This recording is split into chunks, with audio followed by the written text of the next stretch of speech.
BBC বাংলার সান্ধ্য অধিবেশন প্রবাহতে আপনাদের স্বাগত। আজ আপনাদের সাথে লন্ডন স্টুডিও থেকে আছি মানসী বড়ুয়া। বাংলাদেশের সর্বশেষ গুরুত্বপূর্ণ আপডেট সংবাদে আপনাকে স্বাগত। শুরুতেই সংবাদ শিরোনাম, পরে বিস্তারিত। প্রথমেই জানাবো আমাদের হাতে থাকা সর্বশেষ গুরুত্বপূর্ণ সবথেকে তাজা আপডেট সংবাদ। থমথমে কুমিল্লা, সতর্ক অবস্থানে পুলিশ। আইনশৃঙ্খলা পরিস্থিতি অবনতি হওয়ার আশঙ্কায় কুমিল্লার টাউন হল মাঠে বৃহস্পতিবার 20 নভেম্বর বিএনপির দুই পক্ষের কর্মসূচি পালনের অনুমতি দেয়নি প্রশাসন। তবে টাউন হল মাঠের অদূরে কান্দিরপাড় এলাকায় দুটি গ্রুপ বিকল্প স্থানে তাদের কর্মসূচি পালন করবে বলে জানা গেছে। অবস্থায় দুই পক্ষের মধ্যে সংঘাতের আশঙ্কায় থমথমে অবস্থা বিরাজ করছে কুমিল্লায়। সতর্ক অবস্থানে রয়েছে পুলিশের সদস্যরা।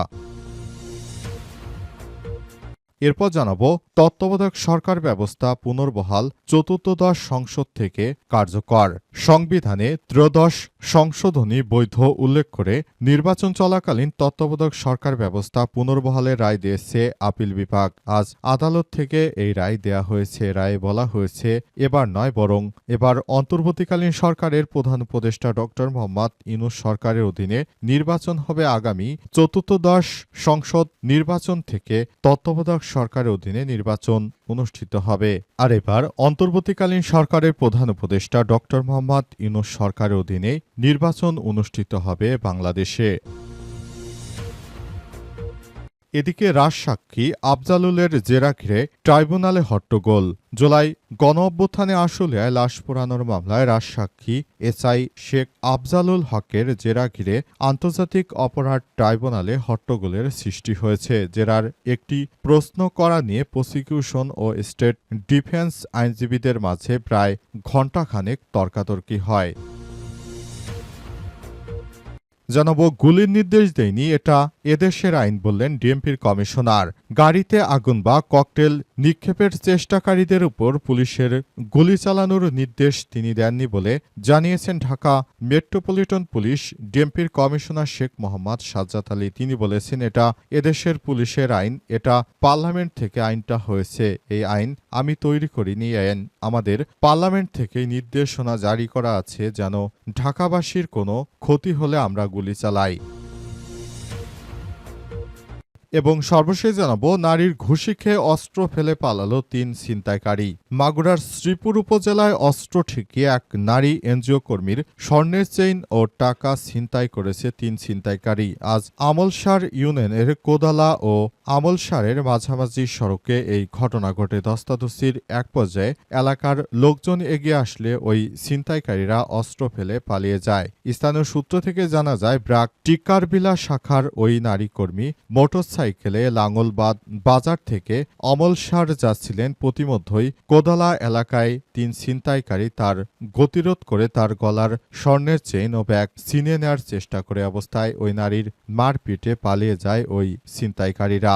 এই ঘটনায় পুরো এলাকায় থমথমে অবস্থা বিরাজ করছে। প্রিয় দর্শক, এতক্ষণ শুনছিলেন সংবাদ শিরোনাম, এবারে বিস্তারিত।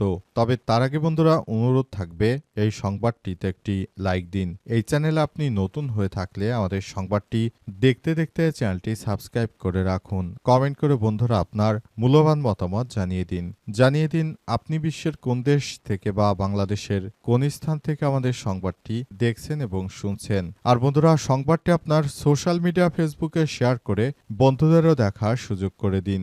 গাজা যুদ্ধে আপনি যদি নিরীহ ফিলিস্তিনিদের ভালোবেসে থাকেন, কমেন্টে ইয়েস লিখে বিশ্ববাসীকে জানিয়ে দিন। এবারে বিস্তারিত। থমথমে কুমিল্লা, সতর্ক অবস্থানে পুলিশ।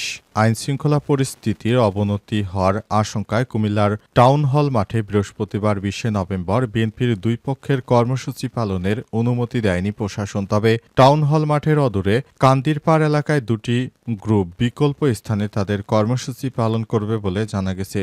সংঘাতের আশঙ্কায় সকাল থেকে টাউন হল মাঠে বিপুল সংখ্যক পুলিশ প্রস্তুত রাখা হয়েছে। এই পরিস্থিতিতে দুই পক্ষের নেতাকর্মীদের মধ্যে টাউন হল এলাকায় এলাকায় টানটান উত্তেজনা বিরাজ করছে এবং নগর জুড়ে আতঙ্ক দেখা দিয়েছে। দলীয় সূত্র থেকে জানা গেছে, চাঁদপুর ৬ আদর্শ সদর সিটি কর্পোরেশন সেনানিবাস এলাকায় সদর দক্ষিণ আসনে বিএনপির চেয়ারপারসনের উপদেষ্টা সাবেক এমপি মোহাম্মদ মনিরুল হক চৌধুরীকে মনোনয়ন দেওয়ার পর থেকে তার মনোনয়ন বঞ্চিত চেয়ারপারসনের আরেক উপদেষ্টা আমিনুর রশিদ ইয়াসিনের অনুসারীরা বিভিন্ন প্রতিবাদ কর্মসূচি পালন করে আসছে।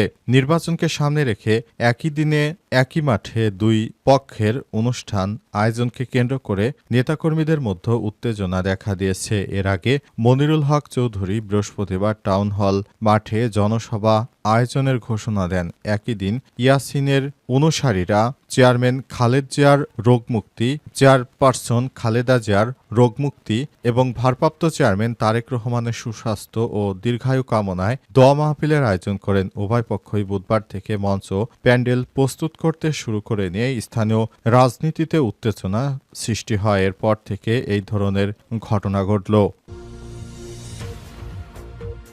তত্ত্বাবধায়ক সরকার পুনর্বহাল, চতুর্থদশ সংশোধন নির্বাচন থেকে কার্যকর। সংবিধানের ত্রয়োদশ সংবিধানে বৈধ উল্লেখ করে নির্বাচন চলাকালীন তত্ত্বাবধায়ক সরকার ব্যবস্থা পুনর্বহালের রায় দিয়েছে আপিল বিভাগ। বৃহস্পতিবার ২০ নভেম্বর সকাল ৯টা ৪০ প্রধান বিচারপতি ড সৈয়দ রেফাত আহমেদের নেতৃত্বে ৭ বিচারপতির পূর্ণাঙ্গ আপিল বিভাগ ঐতিহাসিক এই রায় ঘোষণা করেছেন। বেঞ্চের বিচারপতি এস মোহাম্মদ আশফাকুল ইসলাম, বিচারপতি মোহাম্মদ জুবাইর রহমান চৌধুরী, বিচারপতি মোহাম্মদ রেজাউল হক, বিচারপতি এস এম ইমদাদুল হক, বিচারপতি এ এম আসাদুজ্জামান ও বিচারপতি ফারা মাহবুব এই রায় ঘোষণার সময় আইনজীবী ও গণমাধ্যম কর্মীদের উপস্থিতিতে আপিল বিভাগের এজলাসের কক্ষে কানায় কানায় পূর্ণ ছিল। আপিল বিভাগ বলছে, এখন বর্তমান অন্তর্বর্তীকালীন সরকারের অধীনে ত্রয়োদশ জাতীয় সংসদ নির্বাচন অনুষ্ঠিত হবে, আর চতুর্থদশ সংসদ নির্বাচন থেকে কার্যকর করা হবে তত্ত্বাবধায়ক সরকার। তবে বিএনপি মনে করেছিল এবারই তত্ত্বাবধায়ক সরকারের অধীনে নির্বাচন অনুষ্ঠিত হবে, এজন্য তারা বিভিন্ন দাবি দাওয়া করে আসছিল। তবে অবশেষে বিএনপির এই দাবি দাওয়া পূরণ হচ্ছে না। এবার অন্তর্বর্তীকালীন সরকারের প্রধান উপদেষ্টা ড মোহাম্মদ ইউনূসের সরকারের অধীনে এবার নির্বাচন অনুষ্ঠিত হয়। এবার আর কোনো তত্ত্বাবধায়ক সরকারের অধীনে নির্বাচন হবে না, এবার অন্তর্বর্তীকালীন সরকারের অধীনেই নির্বাচন হবে। আজ এই নির্দেশনায় জারি করা হয়েছে ট্রাইব্যুনাল থেকে। ট্রাইব্যুনালের নির্দেশনা পাওয়ার পর থেকে বিষয়টি কার্যকর করার চেষ্টা করা হচ্ছে। ইতিমধ্যে এই বিষয়ে সবাই কথাবার্তা বলতে শুরু করেছে। রাজসাক্ষী আফজালুলের জেরা ঘিরায় ট্রাইব্যুনালে হট্টগোল। জুলাই গণঅভ্যুত্থানে আশুলিয়ায় লাশ পোড়ানোর মামলায় রাজসাক্ষী এসআই শেখ আফজালুল হকের জেরা ঘিরে আন্তর্জাতিক অপরাধ ট্রাইব্যুনালে হট্টগোলের সৃষ্টি হয়েছে। জেরার একটি প্রশ্ন করা নিয়ে প্রসিকিউশন ও স্টেট ডিফেন্স আইনজীবীদের মধ্যে প্রায় ঘণ্টাখানেক তর্কাতর্কি হয়। বৃহস্পতিবার ২০ নভেম্বর বেলা 11:30টার দিকে ট্রাইব্যুনাল ২-এর সদস্য অবসরপ্রাপ্ত ও জেলা দায়রা জজ মোহাম্মদ মঞ্জুরুল বাসিদের নেতৃত্বে ২ সদস্য বিচারিক প্যানেলে এই ঘটনা ঘটে। অন্য সদস্যরা হলেন জেলা ও দায়রা জজ নূর মোহাম্মদ শাহরিয়ার কবির। এদিন 10:30টার পর আশুলিয়ায় ৬ মরদেহ পোড়ানো সহ ৭ জনকে হত্যার দায়ে মানবতাবিরোধী অপরাধের মামলায় সাবেক এমপি সাইফুল ইসলাম সহ ১৬ আসামির বিরুদ্ধে সাক্ষ্য দেয়া রাজসাক্ষী আফজালুল জেরা শুরু হয় তাকে। এরপর থেকে এই ধরনের ঘটনা ঘটল। তবে এই ধরনের ঘটনা অনাকাঙ্ক্ষিত। এই ধরনের ঘটনার জন্য আরও ভবিষ্যতে না ঘটে সেজন্য সবাইকে আরও সতর্ক অবস্থানে থাকার জন্য বলা হচ্ছে। অন্তর্বর্তীকালীন সরকারের প্রধান উপদেষ্টাও সেটি চেয়েছেন। তিনি বলেন, আমরা দেশটাকে সুন্দরভাবে সাজানোর জন্য বিভিন্নভাবে চেষ্টা চালিয়ে যাচ্ছি, তবে কিছু দুর্বৃত্তকারীরা আমাদের এই প্রচেষ্টাগুলোকে হাতছাড়া করার চেষ্টা চালিয়ে যাচ্ছে। আমরা চাই দেশটাকে সুন্দরভাবে সাজাবো এবং সে অনুযায়ী কাজ করব। গুলির নির্দেশ দেয়নি, এটা এদেশের আইন, বললেন ডিএমপির কমিশনার। গাড়িতে আগুন বা ককটেল নিক্ষেপের চেষ্টাকারীদের উপর পুলিশের গুলি চালানোর নির্দেশ তিনি দেননি বলে জানিয়েছেন ঢাকা মেট্রোপলিটন পুলিশ ডিএমপির কমিশনার শেখ সাজ্জাদ আলী। তিনি বলেছেন, এটা পুলিশ কমিশনারের কোনো নির্দেশনা নয়, এটা এদেশের প্রচলিত আইন। আপনারা আইনটা দেখবেন। আমি তো নিজে কোনো আইন বানাই না, আইন বানায় পার্লামেন্ট। বৃহস্পতিবার ২০ নভেম্বর ঢাকা মহানগর গোয়েন্দা গোয়েন্দা ডিবি পুলিশের কার্যালয়ের পাশে সাইবার সাপোর্ট সেন্টার উদ্বোধন শেষে সাংবাদিকদের প্রশ্নের জবাবে তিনি এসব কথা বলেছেন। ডিএমপির কমিশনার বলেন, দুর্বৃত্তদের যারা ককটেল বাসে আগুন দেওয়ার চেষ্টা করবে তাদের গুলি করার নির্দেশ আমার নয়। পুলিশ আইনেই বলা আছে ঢাকাবাসীর যান ও মালের নিরাপত্তা দিতে আইন প্রয়োগ করবে পুলিশ। তিনি আরও বলেছেন, থানার সামনে পুলিশ সদস্যকে ককটেল মেরে আহত করা হয়েছে, এতে তাদের মনোবল ভেঙে যাবে। এজন্য পুলিশের মনোবল বাড়াতে সবার প্রতি সহযোগিতা চেয়েছেন ডিএমপির কমিশনার। ডিএমপির কমিশনার আরও বলেছেন, ডিবি পুলিশের সাইবার সাপোর্ট সেন্টারের মাধ্যমে পুলিশের প্রতি জনগণের আস্থা বাড়বে, নিরাপদ বাংলাদেশ গড়তে সহায়তা করবে এই টিম। তিনি আরও বলেছেন, অনলাইনে কোনো ধরনের প্রতারণার শিকার হলে ফেসবুক পেজ এবং ওয়েবসাইটের মাধ্যমে আবেদন করতে পারবেন নগরবাসী। তিনি আরও বলেছেন, আমরা চাই দেশটাকে সুন্দরভাবে সাজাতে, সেজন্য পুলিশের প্রচেষ্টা অব্যাহত থাকবে।